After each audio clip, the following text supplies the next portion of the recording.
ఇటు బీజేపీ బండి సంజయ్, ఇటు కాంగ్రెస్ తరపున వెలిచాల రాజేందర్, టీఆర్ఎస్ తరపున వినోద్ కుమార్. ఇందులో కరీంనగర్ ప్రజలు ఎవరిని పార్లమెంటుకు పంపనున్నారు అనే విషయం మీద మనం ఇప్పుడు కరీంనగర్లోని ఎస్ఆర్ఆర్ గ్రౌండ్లో ఉన్నాము. ఇక్కడ ప్రజా సేకరణ, ప్రజాభిప్రాయం అయితే తీసుకునే పనిలో ఉన్నాము. ఇక్కడ ప్రజలు ఏమంటున్నారు, ప్రజలు ఎవరికి మొగ్గు చూపుతున్నారు, ప్రజల మనసులో ఏముంది. నమస్తే. నమస్తే. పార్లమెంట్ ఎన్నికల్లో ఎవరిని పార్లమెంటుకు పంపిస్తారు? ఏమో సార్, నాకు తెలియదు. మీకు ఏ నాయకుడు అంటే ఇష్టం? నాకు వినోద్ కుమార్. వినోద్ కుమార్ అంటే ఇష్టం. ఎందుకు ఇష్టం? ఆయన వ్యక్తిగతంగా చాలా మంచివాడు సార్. ఇంకా ఇప్పుడు ప్రభుత్వంలో ఉన్న కాంగ్రెస్ గవర్నమెంట్ గురించి? కాంగ్రెస్ ప్రభుత్వం బాగానే చేస్తుంది సార్, చేతలేదని కాదు, కానీ 6 ఇచ్చేది ఉంది కదా సార్, అవన్నీ ఇచ్చినట్టయితే వాళ్ళకు మేము మద్దతు ఇస్తాం, గెలిపిస్తాం సార్. సో ప్రస్తుతం అయితే మీ అభిమాన నాయకుడు ఈ వినోద్ కుమార్. సో ఇది పరిస్థితి. మరియు మన వద్ద ఇంకా చాలామంది ఉన్నారు. నమస్తే బ్రదర్, ఎట్లా ఉంది పార్లమెంట్కి ఎవరిని పంపిస్తామని చూస్తున్నారు? ప్రస్తుతానికైతే ఇక్కడ ఎడ్జ్ టు ఎడ్జ్ నడుస్తుంది బీఆర్ఎస్ బీజేపీ. కాంగ్రెస్ విషయానికి వస్తే వాళ్ళే డైలమాలో ఉన్నారు. ఫస్ట్ ఆఫ్ ఆల్ వాళ్ళు డైలమాలో ఎందుకున్నారంటే వాళ్ళు కొంచెం నెగ్లెక్ట్ చేసినట్టు కూడా అనిపిస్తుంది. ఈ ఎంపీ సీట్లలో ఇక్కడనే చివరికి ప్రకటించడం, లేదంటే వాళ్ళ క్యాడర్కి కూడా కరెక్ట్ అవగాహన లేదు, ఏంటిది ఏం జరుగుతుంది పార్టీలో అనేది వాళ్ళకి కూడా లేదు.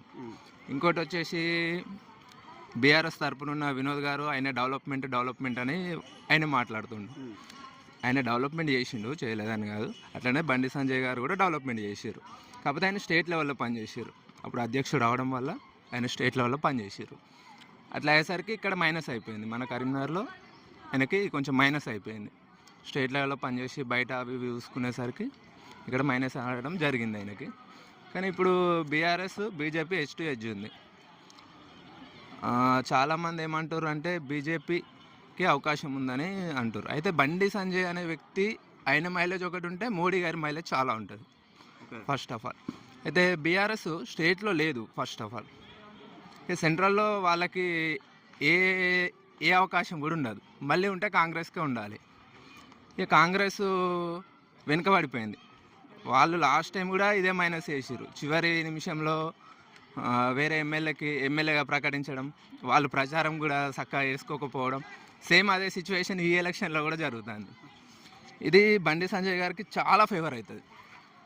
ఇట్లా ఫేవర్ జరిగేసరికి మ్యాక్సిమం ఒక 80 to 70% ఆ ఓట్లన్నీ పోలరైజ్ అయిపోతాయి. కాబట్టి బండి సంజయ్ గారికి ఇక్కడ ఎడ్జ్ ఉంది. అంటే బండి సంజయ్ మీ అభిమాన నాయకుడు? బండి సంజయ్ అభిమాన నాయకుడే, అవును అభిమాన నాయకుడే. ఆయన అభిమానిని, నేను మోడీ గారి అభిమానిని కూడా. కానీ అవకాశం అంటే రియాలిటీ మాత్రం అట్లా ఎక్కువ బండికి ఉన్నాయంటారు. సో ఇంకా మనతో పాటు చాలా మంది ఉన్నారు. అన్న నమస్తే.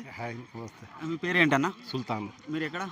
మనది ఇక్కడనే ఆమేర్ నగర్. మరి ఎవరిని పంపిస్తారు పార్లమెంట్కి? పార్లమెంట్కి టీఆర్ఎస్కి పంపించడం ఉన్నది, కానీ ఇప్పుడు సెంట్రల్లో అయితే మన బీజేపీ గవర్నమెంట్ ఉన్నది. ఇక్కడ బండి సంజయ్ అన్న చేసిర్రు అని ఇంతకుముందు చెప్పారు కదా, ఏం చేసిర్రు నాకైతే ఇప్పుడు దాకా ఏం కనిపించలేదు. అదేమైనా చేసిర్రంటే ఇగో ముంగట ఈ పనులు ఉన్నాయి అది చూపెట్టాలి. మనకైతే ఇక్కడ ఏం కనిపించాలి. ఆయనే రాని ఎవరైనా రాని, కానీ మనకి సెక్యులర్ ఉండాలి, ఏదైనా కానీ సెక్యులర్. టీఆర్ఎస్కి సపోర్ట్ చేసే కారణం ఏంటంటే ఇంతకుముందు స్టేట్ గవర్నమెంట్ టీఆర్ఎస్దే. వాళ్ళు ఏమైనా మన స్టేట్ పనులు ఉన్నా, సెంట్రల్ నుంచి వెళ్ళి ఫండ్స్ రావాలన్నా వాళ్ళు చేసిర్రు.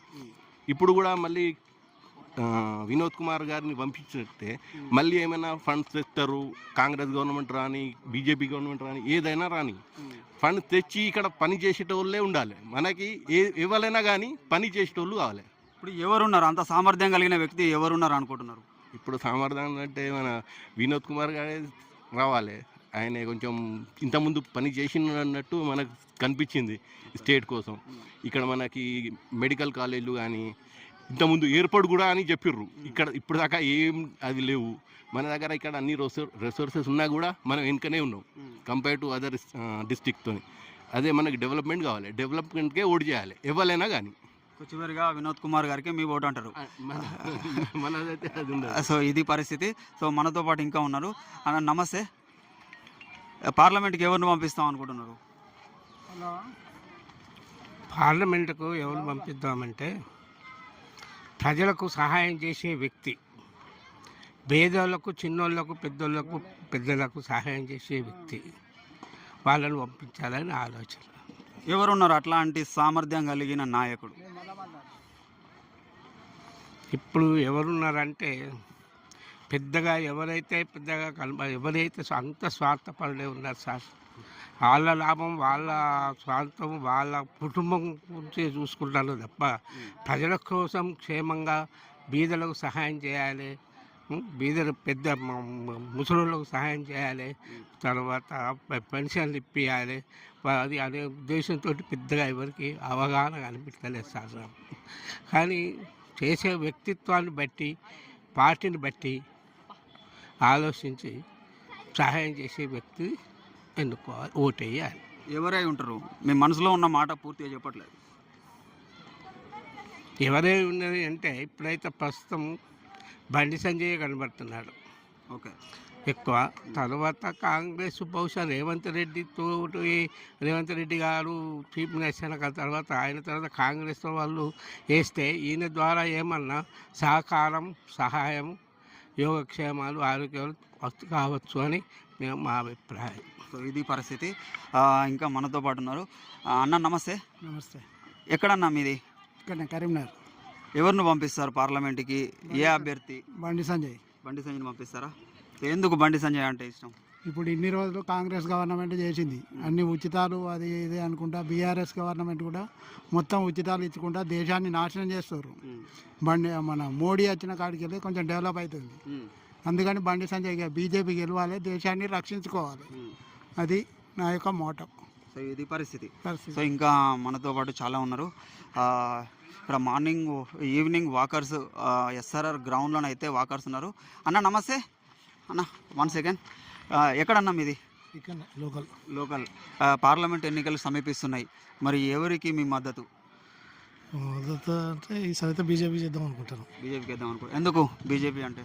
సెంట్రల్లో మోడీ ఉన్నాడు కాబట్టి, అట్లా మోడీ ఉన్నాడు కాబట్టి భారతదేశం మంచిగా ఉండాలి అంటే మోడీకి వేయాలనే ఒక ఆలోచనకు వచ్చినాం. ఇది పరిస్థితి. సో ఇంకా అన్న నమస్తే. నమస్తే. ఎక్కడన్నా మీది? ఇక్కడనే. ఎట్లుంది పరిస్థితి? పార్లమెంట్ ఎలక్షన్లు ఎవరికి తోచినట్టు వాళ్ళు ప్రచారంలో జోరు కనిపిస్తున్నది. మరి ఎవరిని పార్లమెంట్కి పంపిస్తారు కరీంనగర్ ప్రజలు? కదా బీజేపీ ప్రభుత్వాన్ని. బీజేపీ వస్తుందా? ఎందుకు? చూడాలి, కాంగ్రెస్ చూసిన ఒకటి, ఆర్ఎస్ చూసిన ఒకసారి బీజేపీ చూడాలి. అంటే 10 సంవత్సరాలు కూడా బీజేపీ అధికారంలో ఉందిగా. ఉన్నది కానీ ఇక్కడ ఉండాలి. ఓకే. అంటే సిట్టింగ్ ఎంపీ కూడా గతంలో కూడా బండి సంజయ్ కదా. ఆయనే పాలన మంచుకుంటుంది మోదీది, ఆయనే ఉండాలి, మోడీ ప్రభుత్వం ఉండాలి. ఓకే ఇది పరిస్థితి. అన్నగారు నమస్తే. మీరు ఎక్కడ? మాది కరీంనగర్. ఎవరిని పంపిస్తారు పార్లమెంట్కి? పార్లమెంట్కి బీజేపీని పంపిస్తారా? బీజేపీని. సో ఇది పరిస్థితి. బీజేపీ గురించి ఇంకేమైనా మాట్లాడతారా?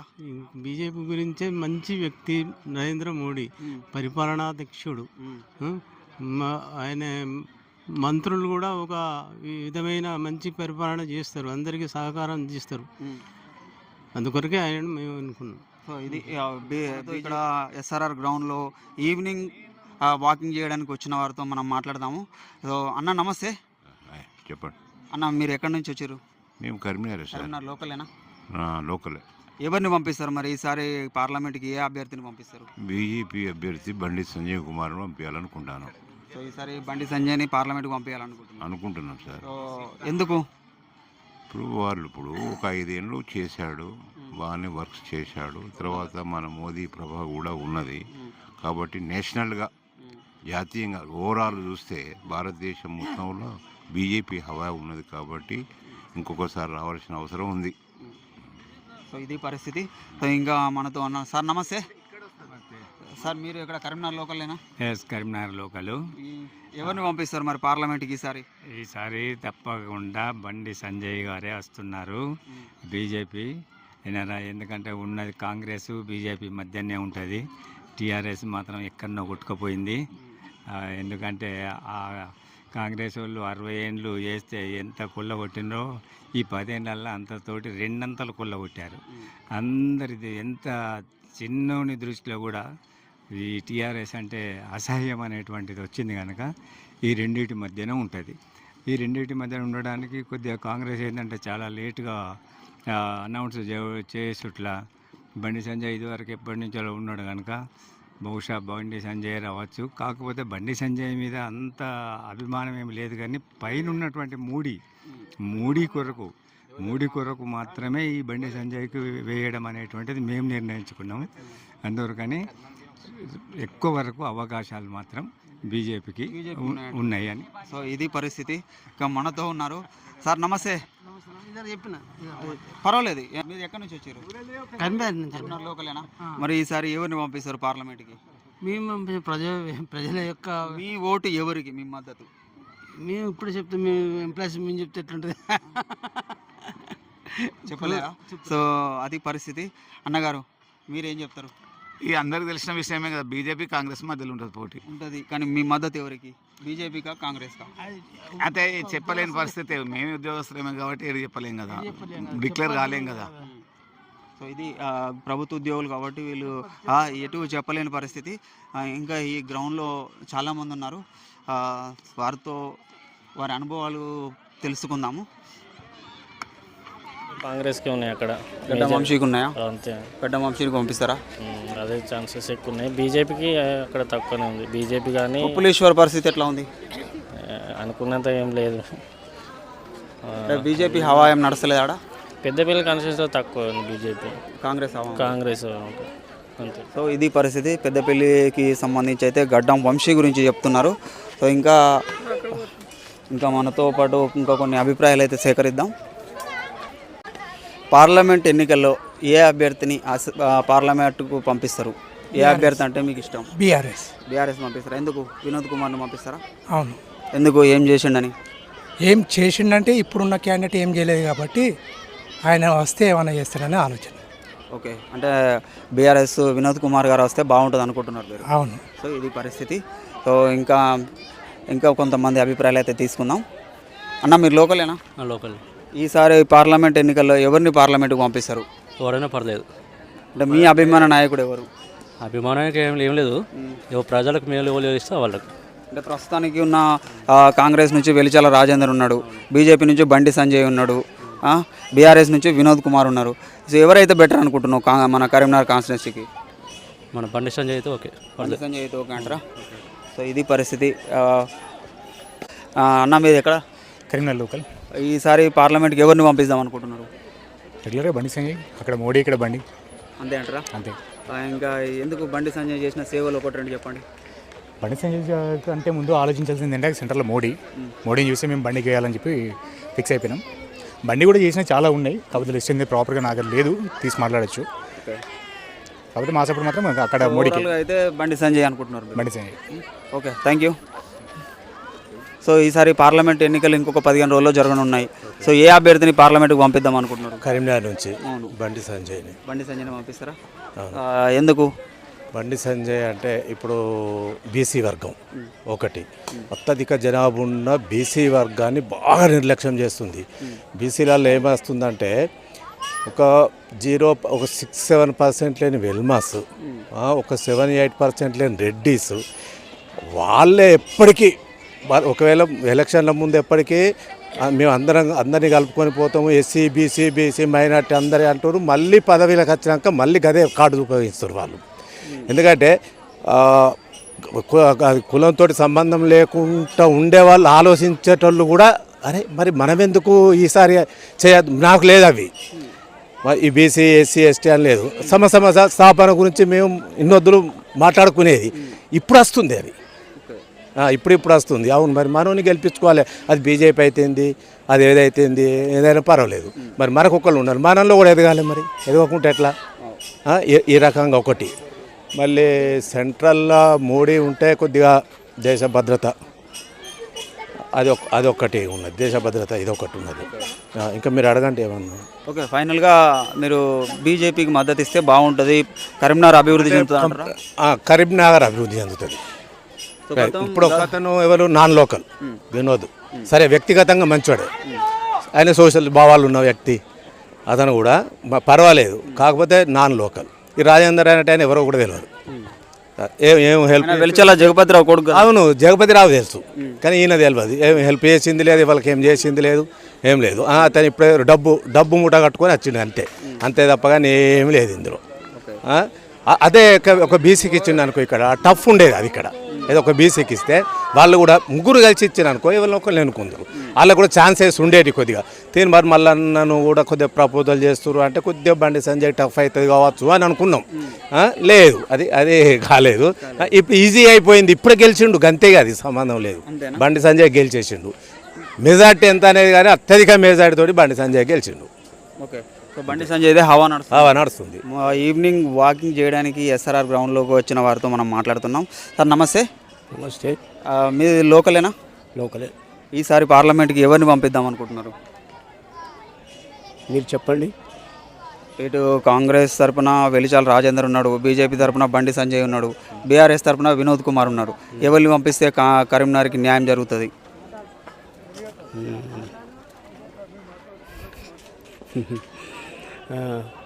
మరి నేను చెప్తే మీరు ఏమనుకుంటారు?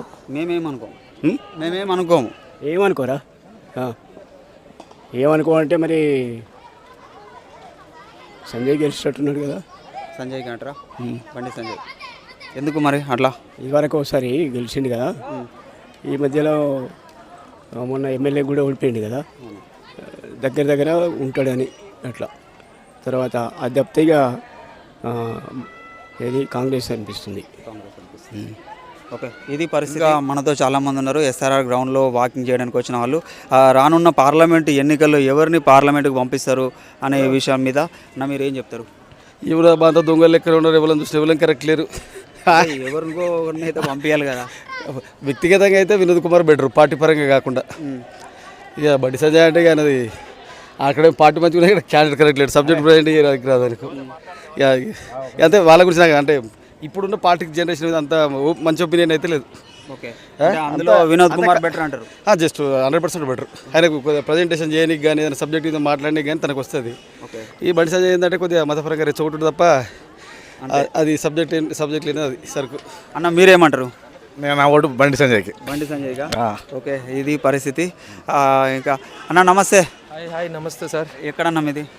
నాదా నేటివ్ విశాఖపట్నం, బట్ కరీంనగర్లో డ్యూటీ చేస్తున్నా. కరీంనగర్లో చేస్తున్నారా? యా. అంటే మీ ఓటు ఎక్కడుంది? నాదైతే విశాఖపట్నమే సార్. విశాఖపట్నంలో ఉందా? అక్కడ ఎవరు గెలుస్తారు అనుకుంటున్నారు? 100% for Lok Sabha it will be the BJP only. For local it will be combined, that is BJP and TDP along with Janasena. అది అంటే అక్కడ జనసేనకు అవకాశాలు ఉన్నాయి 100%. సో ఇది పరిస్థితి. అన్న మీది ఎక్కడన్నా? మీది కరీంనగర్? ఇక్కడ విద్యానగర్ మాది. విద్యానగర్ రోడ్ నెంబర్ సేకరణ. ఓకే, ఇప్పుడు కరీంనగర్లో పార్లమెంట్ ఎలక్షన్లు జరుగుతున్నాయి. 13వ తారీఖు పార్లమెంట్ ఎలక్షన్లు, ఓటింగ్.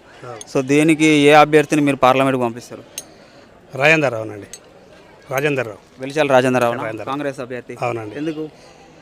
ఇప్పుడు కాంగ్రెస్ రూలింగ్ గవర్నమెంట్ ఉంది కాబట్టి ఇప్పుడు మిగతా దానికి వేస్తే కూడా ఏం డబ్బులు కానీ ఏమైనా పనులు కానీ ఏం కావు కదా. కాబట్టి జనం కూడా అనేది ఏంటంటే ఇన్ని రోజుల దాకా టీఆర్ఎస్ చేసిన మోసాలకు దీనికి భరించలేకనే అందరు కాంగ్రెస్ ఇంతకుముందు వేసారు. కాబట్టి ఇప్పుడు కూడా రూలింగ్ గవర్నమెంట్ ఉంది కాబట్టి దానికి ఎత్తనే అన్ని పనులు అయితే ఉద్దేశం కొద్ది అందరూ అనుకుంటారు కాబట్టి మేము కూడా అనుకుంటున్నాం. సో కాంగ్రెస్కి వేస్తే డబుల్ ఇంజన్ సర్కార్ వస్తుంది అనుకుంటున్నాం. అవును, అది పరిస్థితి. ఇంకా చూద్దాం మనం. ఇంకా ఇక్కడ మనతో పాటు ఇంకా చాలామంది ఉన్నారు. అన్న నమస్తే. మీరు ఎక్కడ లోకలేనా? లోకల్. మరి పార్లమెంట్కి ఏ అభ్యర్థిని పంపిద్దాం అనుకుంటున్నారు? పార్లమెంటుకు బీజేపీ అభ్యర్థి అయితేనే బాగుంటుంది. ఎందుకట్లా? ఎందుకంటే మనకు మోడీ గవర్నమెంట్లో చాలా ఇంప్లిమెంట్స్ అయినాయి, మనం సేఫ్గా ఉంటాము. భారతదేశం సేఫ్గా ఉండాలంటే మోడీ గవర్నమెంటే కావాలి. సో మోడీ గవర్నమెంట్ రావాలంటే బండి సంజయ్కి ఓటేయాలి. బండి సంజయ్కి ఓటేయాలి. సో ఇది పరిస్థితి. ఇంకేమన్నా చెప్తారా బండి సంజయ్ గురించి? బండి సంజయ్ గురించి అంటే ఒకటే ఉంది ఇక్కడ మాకు, ఆయన డెవలప్మెంట్ చేస్తున్నాడు, స్మార్ట్ సిటీ చేసిండు. ఒకటే కోరిక ఏంటంటే బస్ స్టాండ్ దగ్గర ఉన్నటువంటి అక్కడ మొత్తం ఇరుకు ఉన్నది, బస్సులు పోవడానికి కూడా ప్రాబ్లం ఉన్నది, అక్కడ ట్రాఫిక్ జామ్ అవుతుంది. ఆ ముస్లిం ఏదైతే ఉందో ఆ దర్గా తీసి అక్కడ రోడ్డు వెడల్పు చేయాలని మేము కోరుకుంటున్నాం. అది ఒకటే ఏంటంటే అక్కడ ఫ్లో ఉండదు, అక్కడ మంచి పబ్లిక్ పోవడానికి మూమెంట్ అవడానికి బాగుంటుంది. అది మొత్తం తీపిచ్చి బండి సంజయ్ గారు అది చేపిస్తే బాగుంటుంది. మేము గతంలో కూడా అది తీపిస్తానన్నాడు కదా, మరి అయిందా పని? మాటలు ఎందుకు మరి, వాళ్ళకి భయపడి తీపియలేదో ఏందో తెలియదు, వాళ్ళతో ఈ గవర్నమెంట్తో ఏం లాలుచి పట్టాడో ఏందో తెలియదు. అందుకోసం తీపియలేదు, అది అట్లనే ఉన్నది. ఏమైనా ఇదే చేపిస్తున్నాడు అంతే. ఈసారి గెలిస్తే మరి తీపిస్తారంటారా? అది ఇక వాళ్ళ ఇష్టం. గెలిపి ఓటు వేసాక ఓడ మల్లయ్య, ఓటు వేసినాక బోడి మల్లయ్య, అంతే ఉంటుంది ప్రతి వ్యక్తి అంతే. ఇప్పుడు రేపు నేను నిలబడ్డాక అంతే, నువ్వు నిలబడ్డాక అంతే. నీకు టికెట్ ఇచ్చినా కానీ అంతమంది మీద దండం పెట్టిపోతాం, తర్వాత ఏమవుతాం? మా మొహాలు చూస్తారా? అంతే. సో ఇది పరిస్థితి, ప్రజల అభిప్రాయం ఇది ఇట్లా ఉంది. సో ఇంకా మనతో పాటు గ్రౌండ్లోకి వచ్చిన వారితో మాట్లాడదాం మనం. సో మనతో పాటు ఇంకా ఉన్నారు. నమస్తే. నమస్తే సార్. మీరు కరీంనగర్ లోకలేనా? కరీంనగర్ లోకల్లో ఉంటాను. బ్యాంక్ అన్న 5లో పార్లమెంట్ ఎలక్షన్లు దగ్గరికి వచ్చినాయి. ఎవరికి ఓటేసి పార్లమెంట్కి పంపిస్తారు? మనకు పబ్లిక్ ఎవరికైతే అందరిని కలుపుకోలుగా పోయి మన ఉన్న పార్టీ వాళ్ళకు వేయాలి. అందులో బీజేపీ పార్టీ ముఖ్యము. ప్రతి వాళ్ళు అనవసరంగా బీజేపీ పార్టీని మతతత్వ పార్టీ అని వాళ్ళు బదనాం చేస్తున్నారు. కానీ అసలైన మతతత్వ పార్టీ కాంగ్రెస్ పార్టీ, తర్వాత బీఆర్ఎస్ పార్టీ. వీళ్ళు ఏమైనా కానీ వాళ్ళ ముస్లింలకే సహాయం చేస్తాము, చదువుకున్న వాళ్ళకు 1000 రూపాయలు 10 లక్షలు ఇట్లా ఇస్తామని బదనాం చేస్తాను. ట్యాక్సీ మనం కట్టుడు అనుభవించేది ముస్లింలు. ఏ పార్టీ వాళ్ళు వచ్చినా కానీ వాళ్ళకే ఇస్తాను, కానీ మనం ట్యాక్స్ కట్టుడు వాళ్ళకో ఇచ్చుడు ట్యాక్స్ లేకుండా. కాబట్టి అందరినీ కలుపుకోయే మనిషి మన భారతదేశం ఇదివరకు ఎన్నో స్థానాలు ఉండే. నరేంద్ర మోడీ వచ్చిన కాడి నుంచి 3వ స్థానంలోకి వచ్చింది. ఇతర దేశాల్లో కూడా మన ఇండియా పేరు పోయింది, పేరు సంపాదించి పెట్టిండు. ఇటువంటి వాళ్ళకి వేయాలి. కానీ రాహుల్ గాంధీ జోడయాత్రను తీసి పాకిస్తాన్ జిందాబాద్ అని జెండాలు ఎత్తుకొని తిరిగినారు. దీన్ని ఎవరైనా ఒక కాంగ్రెస్ పార్టీ దీన్ని ఖండించిందా? ఖండించలేదు. కర్ణాటకలో కాంగ్రెస్ వస్తే హిందువుల మీద దౌర్జన్యం చేసిండ్రు. ఇప్పుడు కూడా వాళ్ళు ఏం చేస్తారు? ముస్లింలను బీసీలుగా ప్రకటిస్తామని అంటారు. మన దగ్గర కూడా వస్తే మన వాళ్ళు కూడా కాంగ్రెస్కే సపోర్ట్ చేస్తారు వాళ్ళు. ఒక చివరిగా మేము మద్దతు ఎవరికి ఉంటుంది అంటారు? మా మద్దతు బీజేపీ పార్టీకి ఉండాలి. ఇదివరకు నేను ఎప్పుడైనా కానీ కాంగ్రెస్కే వేసిన, కానీ మనకు తెలియక మొదటి నుంచి వెళ్ళి నెహ్రూ కానుంచి గాంధీ కానుంచి మన హిందువులను మోసం చేసిండ్రు. హిందువులు ఉన్న రాజ్యంలో హిందువులే వాళ్ళ పక్కపొంటి వాళ్ళ పర్మిషన్ తీసుకొని మనం ఫంక్షన్ చేసుకోవాలని వాళ్ళు అంటున్నారు. కానీ మన దగ్గరనే మన హిందువులం అయి ఉండి మనకు స్వతంత్రం లేక పోయిందని అంటే మనం ఎంత క్రిటికల్లో ఉన్నామో మీరు ఆలోచించాలి. మీకు కేంద్రంలో మాత్రము అందరికీ అనుకూలమైన పార్టీ బీజేపీ పార్టీ ఉండాలి. ఇప్పుడు ఏ పార్టీ ఉన్నా అన్ని మోసం పార్టీలే, మోసం చేసే పార్టీలు. అన్న నమస్తే. అన్న పార్లమెంట్ ఎలక్షన్లో మీ మద్దతు ఎవరికి ఉంటుంది? ఎవరిని పార్లమెంట్కి పంపిస్తాం అనుకుంటున్నారు? ఏది కరీంనగర్ నుంచి? మా మద్దతు నరేంద్ర మోడీకి ఉంటుంది. అంటే బండి సంజయ్. ఈ బండి సంజయ్ అని కాదు కానీ ముఖ్యం మాకు కావాల్సింది నాయకుడు నరేంద్ర మోడీ. ఓకే. సో ఇది పరిస్థితి. ఇంకా మనం అభిప్రాయాన్ని సేకరించే పనిలో ఉందాం. అన్న బ్రదర్ మీది ఎక్కడ? పెద్దపల్లి కాన్స్టిట్యుయెన్సీ. ఓకే. మీ ఓటు ఎక్కడ ఉంది? పెద్దపల్లి ఎవరు గెలుస్తారు? అటు గడ్డం వంశీ ఉన్నాడు, కాంగ్రెస్ అంటారు, బీజేపీ రావాలని చూస్తున్నాం. పప్పులీశ్వర్ ఇంకా బీజేపీ తరఫున వీళ్ళు హోరాహోరీగా తలపడుతున్నారు. కాంగ్రెస్కే విన్నింగ్ ఛాన్సెస్ ఉన్నాయి. అంటే గడ్డం వంశీ గెలుస్తున్నాడు అక్కడ తప్పకుండా. సో ఇది పరిస్థితి. ఇంకా మనకు అన్న ఓకే చూసాం కదా, ఇప్పటి వరకు ప్రజలు వారి తమ అభిప్రాయాలు చెప్పారు. సో ఇంకొక 15 రోజులు మాత్రమే ఉన్నాయి పార్లమెంట్ ఎలక్షన్లకి. చూద్దాం మళ్ళీ రేపు ఎల్లుండి వేరు చోట్లకు వెళ్ళి కూడా ప్రజల అభిప్రాయాన్ని తెలుసుకుందాం. సో చివరిగా ఫైనల్గా ఎవరికి ఎక్కువ మెజారిటీ వస్తుందనే విషయాన్ని మనకు త్వరలో తెలుస్తోంది. సో చూస్తూనే ఉండండి టుడే తెలంగాణ. కెమెరామెన్ రమేష్తో మీ తిరుపతి వాసాల.